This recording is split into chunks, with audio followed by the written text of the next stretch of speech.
Hello and welcome to Morton Plant Hospital's Total Joint Replacement Program. This is your guide to your total joint replacement surgery. Before we get started, you might find it beneficial to download your surgery guide as it will be referenced throughout this presentation. And please note that you will receive your hard copy surgery guide at your upcoming pre-admission testing appointment. Thank you for choosing Morton Plant Meese for your total joint replacement surgery. Let's get started. Welcome to the Doyle Tower. On the second floor of the Doyle Tower is where you will get prepped for surgery, have your surgery, and recover in our post-anesthesia care unit or recovery room. The fourth floor of our Doyle Tower is where you will stay after surgery until you are discharged from the hospital. We have two sides of our orthopedic unit. Our Doyle Tower consists of 21 beds, and our Adler side consists of 31 beds. All of our beds on our orthopedic unit are private, and again is the room you will be in until you are discharged from the hospital. Here at Morton Plant, we do have clinical pathway excellence for our total hip and knee replacements. We have performed about 1,900 total hip and knee replacements here each year, and our surgeons utilize cutting-edge technology and techniques, which allows patients to leave the hospital the same day of surgery. Pain management techniques help to decrease pain medication consumption as we are moving more towards a reduced opioid consumption and will be enhanced in future slides. We also have top decile patient satisfaction scores.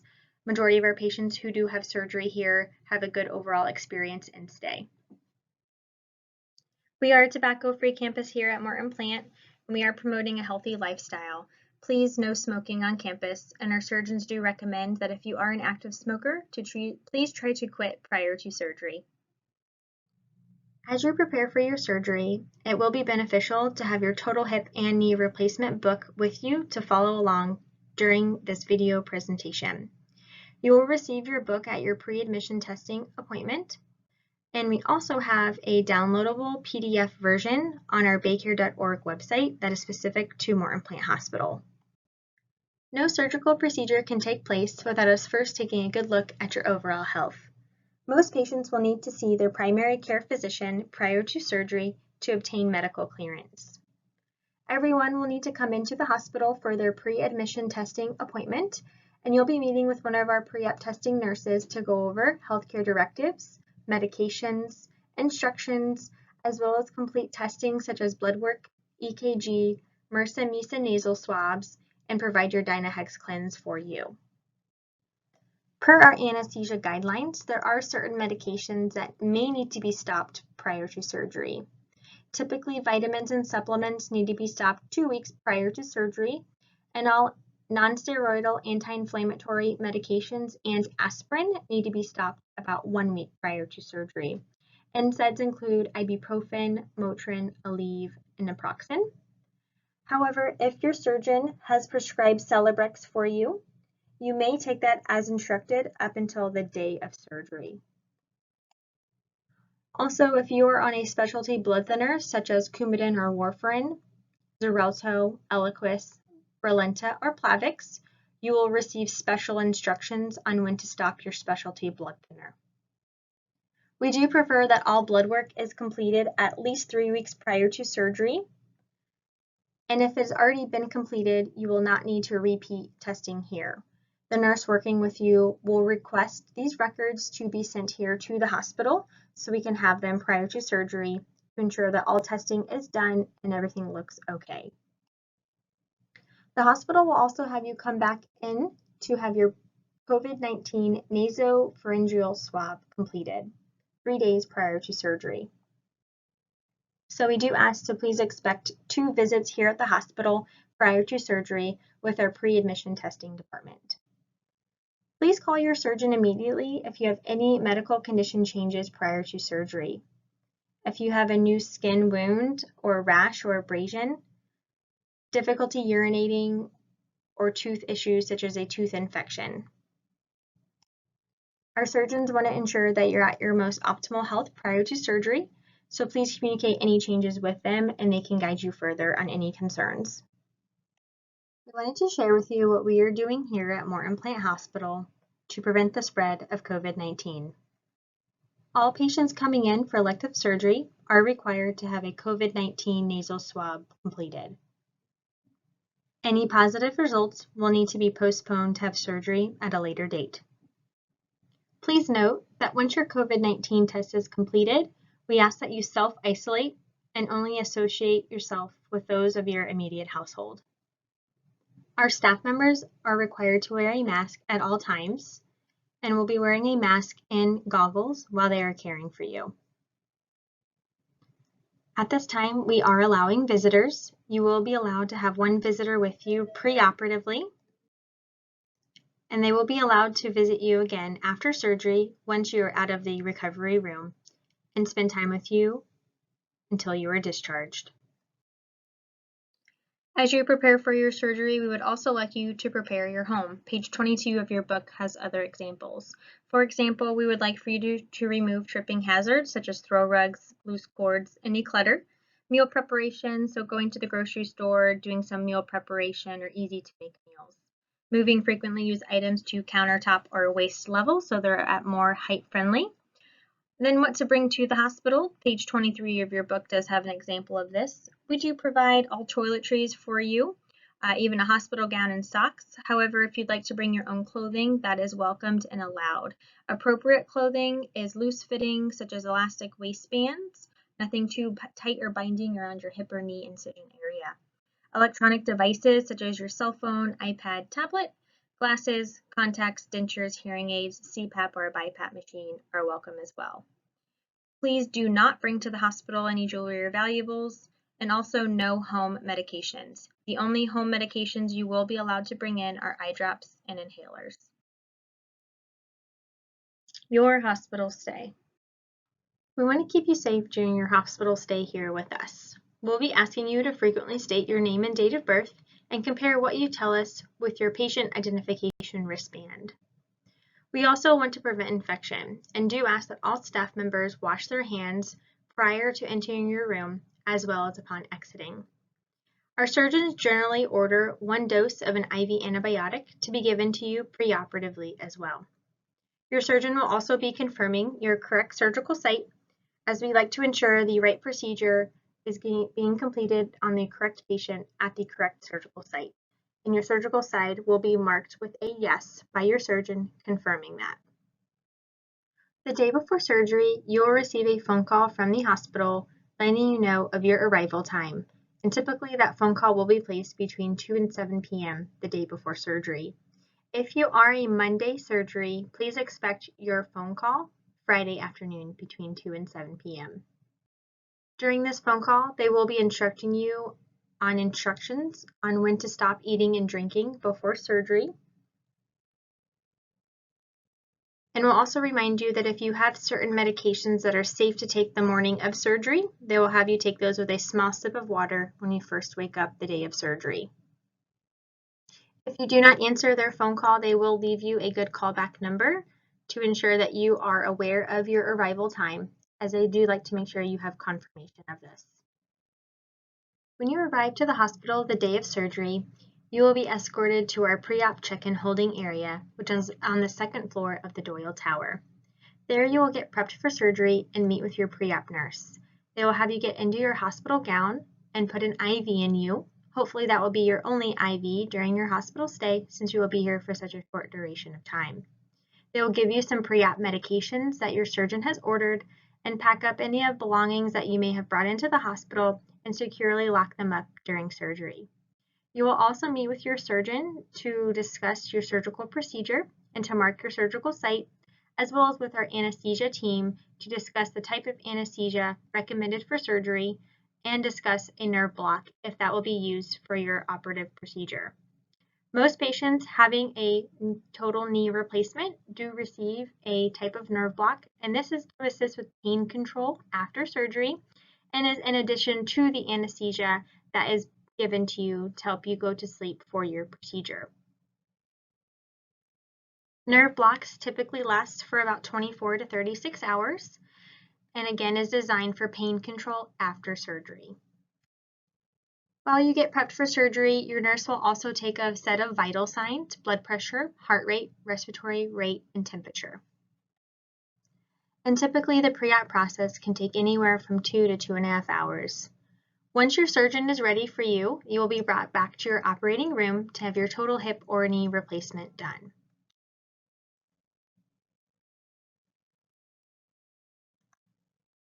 You can be in the operating room anywhere from 1 to 2 hours. It really just depends on what your surgeon needs to do. From the operating room, you will be transferred to our post-anesthesia care unit or recovery room.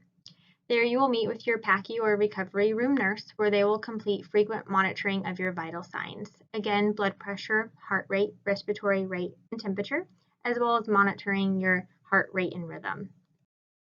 If you wake up in a lot of discomfort or pain, they can give you IV pain medication that works rather quickly. You can be in the recovery room another 1 to 2 hours. It really just depends on how you're doing and how your pain control is. Once your pain is under control and you are stable from an anesthesia standpoint, you will be transferred to our ACU Phase 2 or orthopedic floor, where you will progress prior to discharge. When you get to this last phase of your stay, we will continue frequent monitoring of your vital signs, but it is less often as you are more stable. Your nurse will be assessing your pain level and going over your medications that are prescribed for you by your surgeon. Our surgeons do order Tylenol 1,000 milligrams every 8 hours for pain and do incorporate narcotics only as needed. Everyone experiences pain differently, and your narcotic pain medication is ordered per pain level. If your pain is tolerable, you do not have to take the narcotic ordered. If your pain is becoming more intense or more painful, you can take that narcotic as needed, and our nurses will be guiding you what is ordered for you by your surgeon. Before we get you home, we also like to ensure that you're tolerating some liquids and a small snack from us. We start you out on some clear liquids such as chicken broth or beef broth, some Jell-O, and then a light snack to make sure you don't have any severe nausea and vomiting. Of course, our physical therapist will be coming in to walk with you to ensure that you are walking safely with your two-wheeled rolling walker, and we have to ensure that you're urinating before you go home. This is our communication board for you, and a staff member will be utilizing this to communicate important information to you during your stay here. At the bottom of the communication board, you'll see a yellow flyer, and it says, "Need help? Call, don't fall." This is a reminder to you that you are a fall risk, and to please ensure that a staff member is with you at all times while you're getting up and ambulating in the hospital. There's also a picture of the remote that controls your TV, and at the top of the remote is a big red circle that calls to our nurses station. Please call us for any questions or concerns, and we will be there to help you as soon as possible with whatever needs you may have or questions. Our average discharge time to leave the hospital is typically 3 to 6 hours from the time you get out of surgery and up on the orthopedic unit. You will be able to communicate with family and friends once you get to this portion of your stay, so you are able to bring in your cell phone if you would like, but we do have staff members available to communicate with them if needed. I do like to go over some typical take-home medications that will be provided for you from your surgeon to take after surgery. Pain medications include Tylenol and a narcotic as needed. Tylenol is usually prescribed 2 tablets every 8 hours, and it's usually 2 500 milligram tablets. So you would take a total of 1,000 milligrams of Tylenol every 8 hours. For narcotic pain medications, they are ordered as needed. Everyone experiences pain differently, and if your pain is tolerable, your surgeon would like you to continue taking Tylenol. However, if your pain is no longer tolerated with what other things they are giving you in addition to the Tylenol, the narcotic is there as needed. The common narcotic prescribed is oxycodone, and some common side effects of that are constipation, nausea, vomiting, and itching.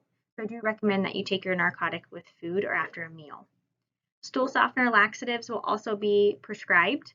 Constipation is extremely common after surgery, as well as if you're on a narcotic pain medication. So we do ask that you take your stool softener as prescribed. However, side effects are loose stools and diarrhea. If you do experience loose stools, we want you to please hold your stool softener or laxative. Another medication commonly prescribed for after surgery is an anti-inflammatory. Your anti-inflammatory may be Celebrex. Celebrex is usually prescribed twice a day for 30 days and is going to help to reduce normal swelling associated with surgery.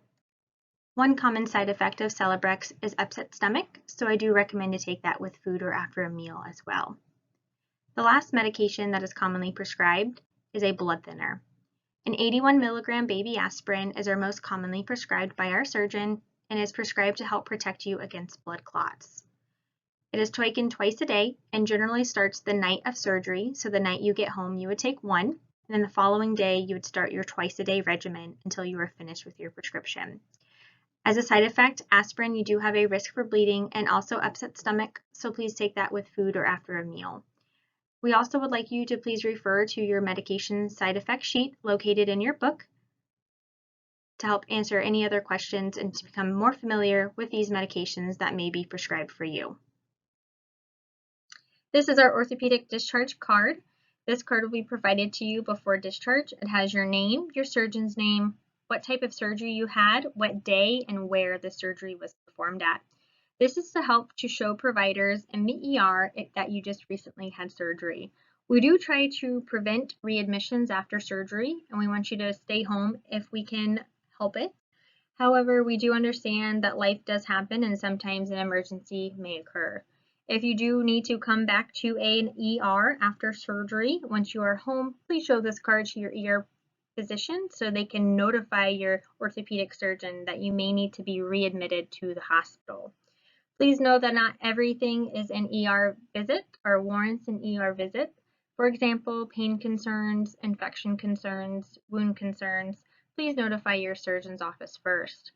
However, if you do experience chest pain, shortness of breath, or you fall, you will want to return to an ER to have emergency care. Your surgeon may prescribe medications to your preferred pharmacy prior to surgery to be picked up before you come in. However, some of our surgeons do prefer to send all medications to our Publix pharmacy for you to fill while you're in surgery here, and they will be delivered to you personally before you are discharged from the hospital. If your surgeon does not call in to your preferred pharmacy your medications for surgery preoperatively to pick up, your surgeon will ensure that your medications are available here at the Publix pharmacy on campus at Morton Plant. They do accept most insurances and do offer competitive pricing. If you do need to use this service to ensure that your medications are available at discharge, they do ask that you bring in a form of payment, whether that's a debit card, credit card, cash, or check, to pay for these medications upon discharge. After your surgery, your blood thinning medication will continue typically for about 30 days, but please follow your prescription information. You will have your follow-up appointment with your surgeon in about 2 weeks, and that is when they will discuss driving release. Please do not drive or operate a vehicle if you're still taking narcotic medications, and please ensure that your surgeon has cleared you to do so. Dental work. We do ask that you hold all dental care, including cleanings, for 6 weeks to 3 months. After that period of time, you can resume all dental care, but will need a dose of an oral antibiotic prior to your surgery to help prevent infection around your hip or knee replacement. Typically, your dentist's office can call this prescription into you, but you do need to notify them that you have had a recent hip or knee replacement so they are aware and can prescribe this medication for you to pick up at your preferred pharmacy on the way into each procedure. We also ask that you please read the infection prevention flyer located on the back of your books. We really want to help infection after total joint replacement surgery. Once you are discharged, if you have provided the hospital with an email address, you will receive a link from the hospital to access your medical records online. If you do not have access to an online patient portal, please know that you can contact our medical records department for any records you may need once you are discharged. We always want to provide our patients with high quality care. Please take a brief moment to fill out the survey that is mailed to you after surgery to let us know how your hospital experience was.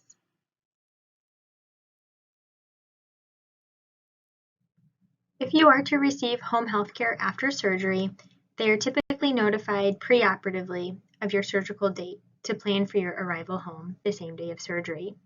The role of the home health care coordinator in the hospital communicates with the home care agency to notify them that you are here for surgery and preparing for discharge. If you are to have home health care, we ask that you are homebound status. Home health care includes a physical therapist for most patients and sometimes a nurse, and this is all dependent on your surgeon's preference and protocol. Medicare typically covers home health care 100%, and if you do not have Medicare, it is important to understand your insurance coverage and what out-of-pocket expenses you may have, if any. They will be calling you to schedule visits, and typically, if you have a physical therapist, they will be out 2 to 3 times a week for the first 2 weeks. If you have a nurse ordered by your surgeon, they will come out once or twice as needed. For durable medical equipment, physicians will be ordering your DME, and if you do not already have durable medical equipment, it will be delivered to your hospital room and your insurance will be billed so that way you have your equipment prior to discharge. If you already have equipment prior to surgery, you do not need to purchase an additional set, and you do not need to bring it to the hospital as we have all equipment for you to borrow while you're here. Medicare covers the 2-wheeled rolling walker and bedside commode 80%, 20% will be billed to secondary insurance. If you do not have Medicare, for example, Humana insurance, the 2-wheeled rolling walker is the only DME covered item. So please note, if you do need a bedside commode or think you will need one, Humana will not cover it, so you will need to purchase this out of pocket. Now there is a 5-year rule, so if you do go through insurance to receive any DME, please hold on to it for at least 5 years. If you need it again within a 5-year period and you no longer have it, insurance may no longer cover it for you. These are the 2 equipment items that our surgeons will be ordering for you, the 2-wheeled rolling walker and the bedside commode. The bedside commode, we ask that you remove the bucket from that commode as it is removable, and to place that commode over your toilet and your bathroom. This will allow an easier way for you to get up and down off your commode, especially if you have lower commodes. If your commode is a higher commode, you do not need to purchase this bedside commode. You can simply decline it, but we do offer this option for you if you feel like you may need it. Hip kit. This hip kit is provided to you. Insurance does not cover this, and this is completely optional. Hip kits are used to help with activities of daily living. We have our sock aid at the top left. That helps you get your socks on your feet. Your dressing stick in the middle on top. That helps you to get your clothing items on, hook underwear, drawers, things like that. Elastic shoelaces on the top right. That helps you to pre-lace tennis shoes so you don't have to tie or untie your shoes each time you put them on. The shoe horn is at the bottom left. That goes onto the back of your tennis shoe to help you get your heel into your tennis shoe easier. In the middle on the bottom is your reacher. We do sell this separately, but if you get the kit, this will come in the kit. This helps you to pick up items that you may have dropped and can also be used for dressing purposes. And the last item is our long-handled sponge, help you to do lower body bathing and washing your back while showering. This hip kit is about $24 and change. We will not ask you to pay us while you're here. You will just receive the bill once you are discharged from the hospital. Again, it's $24 and change, and insurance does not cover this item. For showering, we do recommend shower chairs for walk-in showers and tub transfer benches if you only have a tub shower available. This gives you a safe place to sit down or transfer in and out of your tub easier, again helping to reduce the risk of falling and safety while bathing and showering. For fall prevention, just some key items here. Again, removing items from your pathway and throw rugs, moving frequently used items at your countertop or waist level, making sure all areas of your home have adequate lighting, and wearing shoes inside and outside your home. Installing safety bars in your bathrooms if you need them. Non-slip mats in the shower or tub are recommended. Handrails by your stairs if you need them. Carrying your cell phone, and being aware of your pets in your pathway when walking. If you do get a 2-wheeled rolling walker from Baycare DME, we do provide a blue bag on the front of your walker to help transport items safely. Online, they do sell walker baskets and trays if you'd like to have any additional accessories for your walker. I do recommend Amazon.com or Walmart.com for any DME that may not be covered with insurance to help save some cost. Physical therapy will be getting you up to walk the day of surgery to ensure that you are walking safely with your 2-wheeled rolling walker. They will also focus on transfers in and out of the bed, on and off the toilet, and in and out of our simulation car. If you have stairs, they will also ask that with you and practice any stairs you may have. And then after your walk, they will have you rest up to this bedside chair for a period of time. Pre-op strengthening exercises do begin on page 27 of your book, and these exercises are page 27 through 29. We do ask that you do these exercises prior to surgery, twice a day, 10 repetitions each exercise. If they do have you hold for a count of 5, you want to count to 1, 2, 3, 4, 5, and that's when you want to hold for a count of 5 and then relax. Again, we do recommend 10 repetitions twice a day, every day before surgery. Page 30 of your book does finish the exercises, starting with the sitting kicks through the hamstring sets. We want to make sure, again, you do continue these, as these pre-op strengthening exercises do help with muscle memory and strengthening prior to surgery and are very similar to the exercises you may be doing after surgery while you're here in the hospital. Our physical therapist also asks that you do an at-home checklist. Do you have stairs? How many and where? Railing. Off those stairs, do you have railings on one side, both sides, or no sides? What are your chair and toilet heights as well as your bed height? What side do you get out of on your bed? These are all things they have you start to think about ahead of time. So when you're working with them here, they're going to ask you these same questions so we can mimic home as much as possible for you. Stairs. We do recommend up with a good, so up with your non-surgical leg and then down with your bad, which means down with your surgical leg. Page 35 of your book does explain this further, but again, please note that you will practice this in person with our therapy team if you do have stairs at home.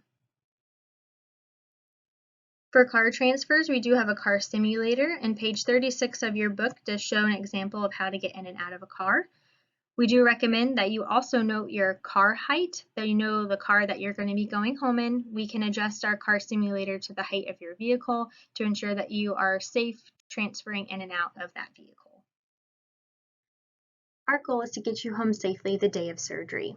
You will need to be able to complete certain things for us to consider you ready for discharge, and most of our patients can complete this in a timely fashion. You will need to be able to complete transfers such as your bed transfer, getting in and out of the bed, on and off the toilet, as well as practice a car transfer. We do ask that you are aware of the type of vehicle that will be picking you up so we can mimic that vehicle height as much as possible. We will also have you walk about 60 feet or more with our therapy team with a 2-wheeled rolling walker, and have you complete stairs if you have any that you absolutely have to go up to get to your living space, even if it's a small threshold step to get into your first floor or from the garage or front door. We have to make sure that you urinate after surgery, as well as tolerate liquids and a light snack with no severe nausea or vomiting. We may have to send you home a little bit nauseated, but if that's the case, we may be able to send you home with some nausea medication to help offset that, with most patients feeling much better by the following morning once anesthesia is out of their system. And of course, we do have to ensure that your pain is under control and tolerable for you. Pain is common and to be expected with surgery, but we need to ensure that your pain is tolerable for you before we get you home, so we know that the medication your surgeon has provided you is going to be able to keep your pain tolerable and under control for you. Thank you for taking the time to review our virtual total joint replacement class. On the next slide, you can find your contact information for your orthopedic nurse navigator, and please do not hesitate to contact her for any questions or concerns. There will be a follow-up phone call to ensure the video was viewed, as well as provide an opportunity to answer any questions or concerns. Thank you very much, and we look forward to having you here at Morton Hospital for your total joint replacement surgery.